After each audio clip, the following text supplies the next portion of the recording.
전국 법원의 민사소송 처리 기간이 최근 5년간 해가 갈수록 길어지는 것으로 나타났습니다. 민사사건은 실생활과 직결된 분쟁이 많은데 국민의 재판받을 권리를 보호하고 사회적 비용 낭비를 줄일 대책이 필요해 보입니다.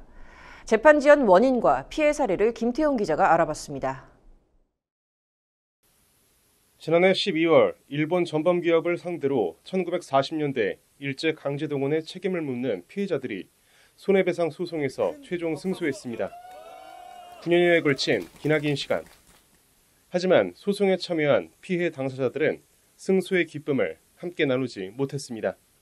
당사자는 모두 4명으로 일본에서 1944년 숨진 오기레 씨를 제외하고 심선의 할머니는 지난 2019년, 양영수 할머니는 2023년, 김재림 할머니 역시 2023년 숨을 거두며 판결을 기다리다 고인이 됐습니다. 이 같은 재판 지연은 현재도 진행 중입니다.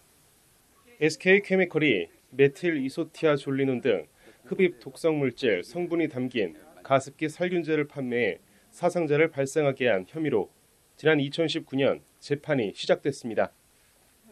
5년 만인 이달 중순 항소심 판결이 내려졌지만 재판은 대법원으로 올라가며 판결까지 기약 없는 기다림은 또다시 시작됐습니다.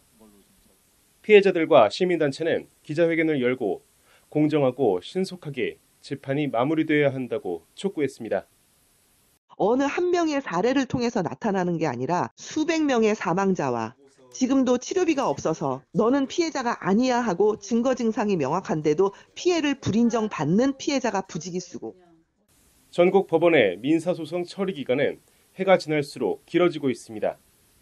대법원 사법연감에 따르면 2022년 전국 법원에서 민사 합의 사건의 1심 판결이 나오기까지 평균 14개월이 걸렸습니다.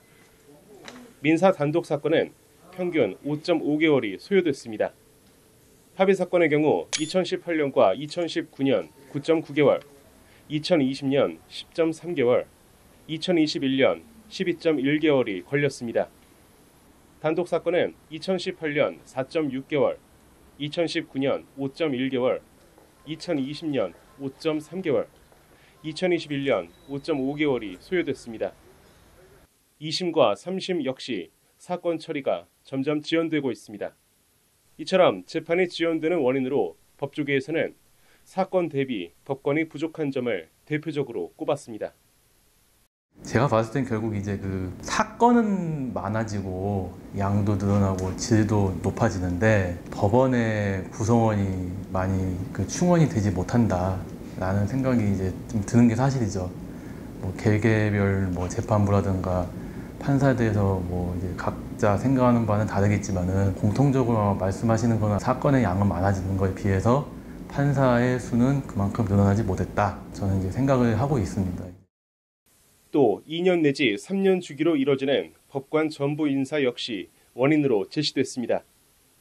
경향, 수도권 서울, 그 다음에 지방, 그러니까 경향 교류의 원칙에 의해서 공정하게 이렇게 2년은 서울 수도권, 2년은 지방 이렇게 근무할 수 있는 그런 공정한 기회를 줄지 몰라도 소송을 하는 국민들의 입장에서는 그게 재판을 지연시키는 저는 중요한 그런 요인이 된다고 생각합니다.